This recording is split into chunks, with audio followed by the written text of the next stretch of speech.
It's high gain. It's Melik, and again, my last couple lectures was about my tournament at American Open, and maybe you heard already. I made kind of very interesting comeback in the chess history. I would say, at least in American chess history, because I was having a little bad start. I lost my first round, and then I took a bye because of Thanksgiving dinner.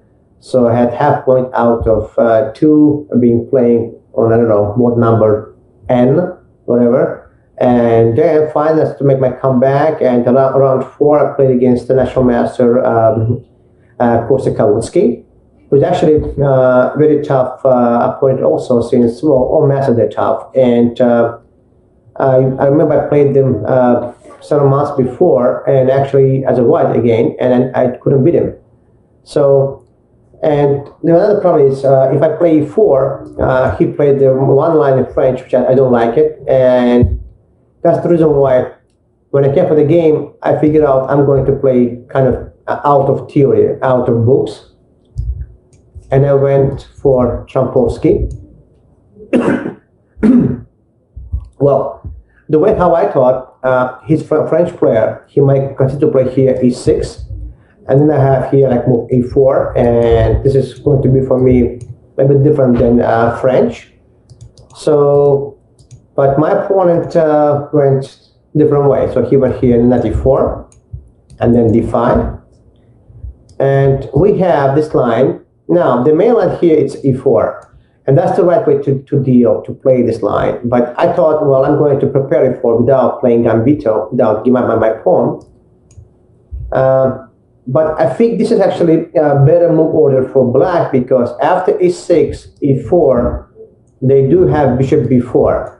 In the original e4 line, if you do without knight c3, you really can't do that, because if you play e4, e6, I can play still e5, and now my knight on b1, and there is no pin, and I can play actually c3 and extend my pawn chain, as you see. So this is actually a better move order. Okay, so I went here, knight c3, e6, e4, bishop b4. So we have this position.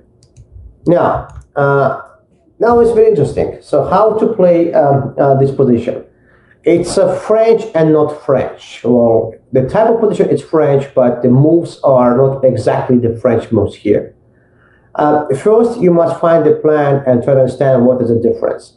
So if I play back on e3, for instance, and start to push my pawn, yes, that's going to be French type position. But, I mean, I'm going to spend so much time just to get back to French type of position. I didn't see the point. So I was trying to understand what is the difference, and then I thought, you know what, difference could be by keep my bishop on f4 temporarily to protect my e5 pawn, kind of providing overprotection to most important pawn in the chain. So, and I thought, okay, it's going to be kind of Aladdin switch. So I'm going to play queen d2, keep my queens on this diagonal, making sure I can attack a king side, and prepare maybe running my king to the queen side, maybe. And also defending my c3 knight. So this was my setups. In fact, that setup also includes the run of h pawn. That's another typical run in the situations, because every time when this guy kind of missing king side, missing or being on the king side, the run of h pawn was very typical, because they're trying to run around and create a complex of dark squares, weak dark squares. And in case if you call h6 move itself, then it gives opportunity to sacrifice on h6 at some point and attack his king. So that was the plan. So I went queen d2,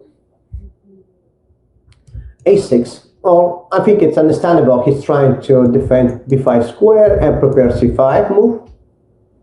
I believe it's slightly slow. C5 move was maybe even better. But check this out. This is the most important moment. It still was okay, maybe, but here, that's the moment I made. I went here h4. And actually, I tricked him, because this is an important moment for you to understand. If you play a3, this is for all chess players or all French chess players. So these positions, when we're dealing with these pawn chains, this guy is really important. This guy is really important, and the reason why sometimes you are going to give up your bishop by capturing your bishop on c3 in Vinagre lines, only because you have a time to create a concrete counter-attack of my weak pawns. So in general, if you have a chance to save your bishop, you better save your bishop, because this bishop is really important for you to defend all dark squares. So the reason why I didn't play a3 here, not because I was worried about bishop c3 or bishop a5. No, I was worried about if he plays bishop a7, and I kind of make my useless move. I mean, kind of, my pawn on a3 also is going to be kind of target eventually.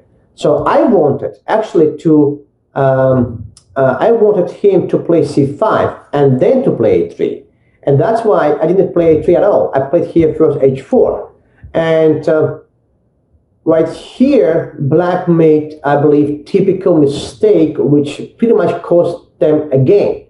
So like I said, they went here c5, and that was a mistake, because what's happening after c5, I'm playing a3, and the problem is he can't really go back here because I have dc, and this is will kill them.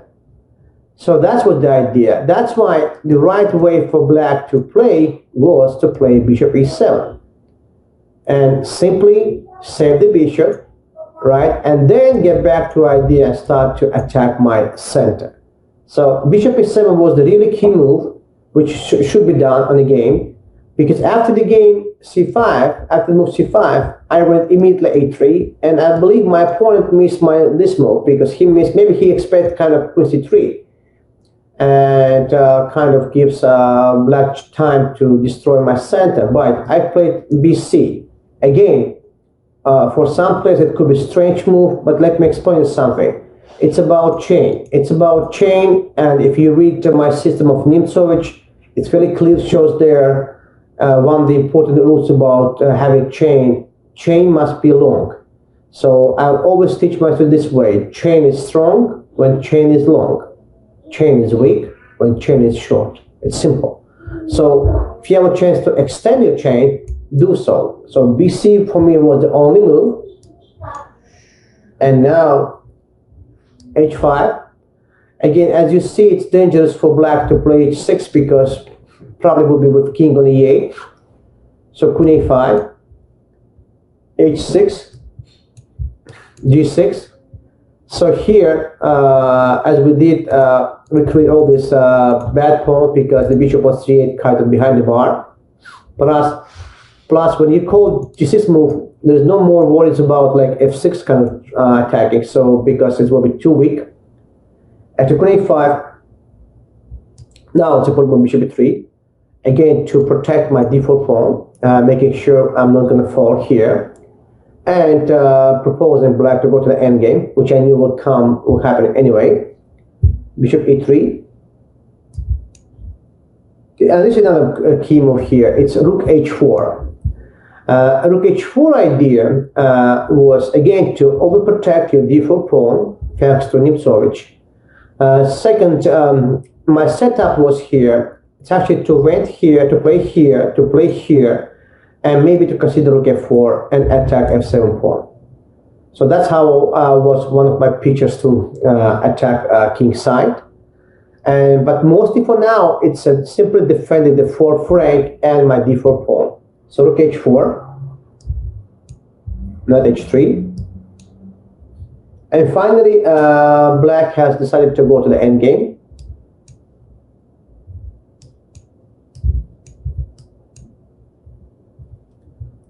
And here, right, this is I believe the key moment of the game, because I knew one thing: the endgame is better for me, because I have two bishops, because of bishop on b7 kind of behind the pawn. So I knew it's better for me, but I need to find some plan. I need to come up with some idea how I'm going to break this position, because it looks like black king is also really, I mean, it's really solid.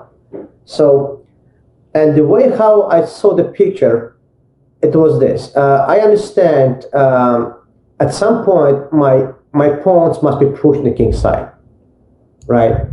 My pawn must be pushed on the king side. So I can't push my pawns yet because my rook defending my default pawn. So if I played c3, it will give away too many light squares here on the queen side. So I knew I can't touch my c pawn. So, but c2 pawn also can target. So by understanding you have some issue with your c pawn, right? My second thought came to conclusion, I must have my bishop on d3. Well, my bishop will be on d3 to defend my c2 pawn, and it will support maybe to play f4 and f5, because from d3 he's going to support f5. But how I'm going to push my pawns if my d4 pawn is in trouble? So again, by understanding what's going on, what is your main headache, main problem, I start to understand how I'm going to deal with that. And again, let me tell you another thing. Moves such as a4, which actually at some point crossed my mind at the beginning, maybe after a few minutes of considering, I actually threw it away because, again, the rules of Nimzovich or Stainis, don't play there where you're not supposed to play. e5 pawn represent attack, represent a space advantage on the king side, because e5 pawn belongs to king side. So I knew I must play f4, f5, okay? But my problem is this guy. So taking care of this guy was the next. I went bishop d3, castle. I went knight g5 because I knew this move still must be done to kind of keep my eyes on all these pawns and prevent also f6 move. That's the important move to prevent. And kind of putting this guy away from the main road. And finally, the way how I saw my picture, it's bishop b4. So some people will never do that. Some people will never trade the bishop for the knight at this point, because some people will believe, oh, you know what? Then why would you push h4, h5, h6 to create all these dark squares weaknesses? And then why would you give up your dark bishop, which is like the strongest piece on the board? The reason why I did it, it's because, again, I need to push my pawn to the king side, and this guy is completely destroyer. With playing bishop b4, I forced this guy to leave, and finally, I completely shut down his bishop on b7. I controlled all dark squares still, and most important, now I have no more headache on my from my default pawn. And this guy, it's misplaced. You see, if he will be on d7, he could play knight b8 and knight c6. But since he's not on knight b6, he will spend an extra move to get there. Okay. Plus, I have a target on a6 pawn because a-file completely opened. And my pawn on a3 was isolated, and now it's actually one whole chain. It's a one whole chain, as you can see, which gives some white much better position. So that's what I call structural thinking, because by understanding what you want, you are making your decision. So AB, rook c7. Again, another important move here, g4. Why g4, not f4? You gotta be careful, because if you play f4, let's say you could face this kind of moves immediately. Rook c4, typical Trojan sacrifice. And after this, there is no knight e4 move, and you control the whole diagonal, and plus the pawn is still weak. That's why I played g4 first, to making sure that I'm preventing this sacrifice, because now it doesn't work, unfortunately, because I have this very strong move. And my pawn supported the knight, and I have these too many jumps to deal with, and it actually bad for black. In case of this, I can play even c3 to defend everything, and then get back to idea to jump up my knight at the right moment. So he can't do that yet, so they must kind of play passive. And after g4, that's c4. Again, thinking from the end, what he wants to jump here and taking care of my bishop, so I must protect the b2 square, and that's the only move, rook a2. Yeah, and this is another key moment. I actually very proud of myself to find the right move here. Again, why my opponent played rook a8? Obviously, he wants to play a5, right? And if he plays a5, in general, it still would be better for me, but it will give some chance for him to survive because at least his bishop might get back to the game. Now, second step of your thinking. Is there any chance you can stop a5? You can kind of make that move not possible. Let's think about it. A5.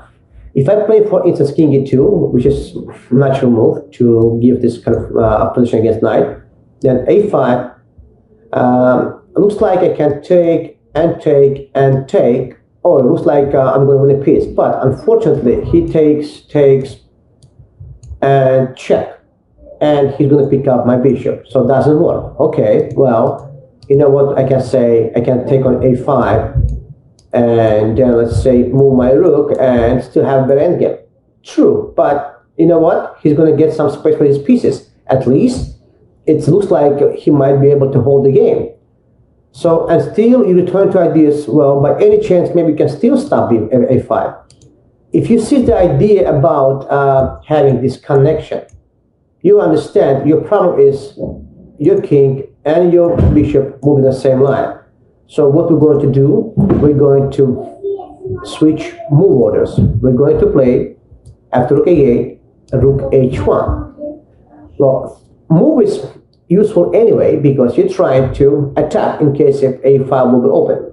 And you still stop a5 move because now there is no connection between king and the bishop. So that's how you think in a game. Okay, by knowing what you were trying to get, you knew your move. So rook h1, it's really a key moment of the game here. Black pull back. I'm trying to provoke actually knight f4 check because then I'll play king a2. And when you prepare, now you're going to get back to your main idea, f4. And another smart move, before you play f5, you gotta be patient and you play rook g1, providing x-ray. And now he can't take on e5 at all because will be completely like mate. Well, I saw there's nothing going on and I can still play here f5. And finally, I played here rook f1. And now my big threat is to play rook f7, and there's no defense. So, and here my opponent has resigned. So, very short game, but I believe it's very important game, and it still has some important moments in this game. Again, the way I have found all these like the opening ideas by understanding how to play these positions, how to be patient, not to play first a3 move, even by understanding what it's annoying being under pin, but I actually wanted to call c5 move. And it's important also tip for black players, how important for you to keep this dark color bishop in a game, not out of the game. And the rest of the moves, it's really important for you also to understand, especially ideas move 19 when I play bishop d3, because you must see your setup, your future setup, as well as move 25, move rook h1. It's important for you to deal with your opponent's threat, and again to understand what he wants and find a way how you can prevent it. So I hope you like it, and we're going to continue to talk about how to improve your chess in our next lectures. Thank you and have a nice day.